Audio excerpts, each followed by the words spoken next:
আসসালামু আলাইকুম। আমি professor Ferdous Ahmed Chowdhury, gastroenterology department. গ্যাস্ট্রিকের সমস্যায় ভুগছেন না বাংলাদেশে এমন মানুষ খুব কমই পাওয়া যাবে। ছোট বাচ্চা থেকে শুরু করে বয়স্ক মানুষ সকলেই এই গ্যাস্ট্রিকের সমস্যায় ভুগছে। কারো পেট ভুটভুট করে, কারো পেটে ব্যথা করে, কারো খাবার রুচি নেই, কারো বমি, বমি ভাব, কেউ শুকিয়ে যাচ্ছে, কেউ মোটা হয়ে যাচ্ছে এবং এগুলো সবকিছুর সাথেই একটা গ্যাস্ট্রিকের সমস্যা রয়েছে।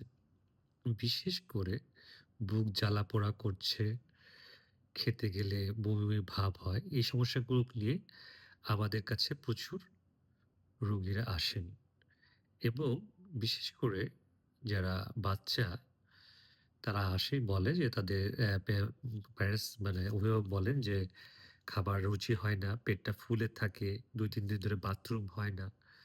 তো এই গ্যাস্ট্রিকের সমস্যা আমাদের দেশের জন্য খুবই একটা কমন সমস্যা এবং এর থেকে পরিত্রাণের উপায়ও কিন্তু খুব সহজ। আমাদের যদি খাদ্যাভ্যাসটা আমরা যদি সঠিকভাবে মেইনটেইন করতে পারি, আমরা তৈলাক্ত খাবারটা যদি ভাজা-পোড়া জিনিসটা যদি আমরা এভয়েড করতে পারি, আমাদের খাবারের মেনু থেকে রিচ ফুডটা যদি আমরা এভয়েড করতে পারি, হোটেলের খাবার বিশেষ করে ঢাকার বাইরে যারা আছে বাচ্চারা তারা সবসময় একটা জিনিস আমি বলে যে আমরা মজা খেতে পছন্দ করি। মানে দোকানে যেয়ে তারা ছোট, ছোট বিভিন্ন ধরনের জিনিসপত্র খায় যেগুলো আসলে তাদের জন্য খুবই ক্ষতিকর।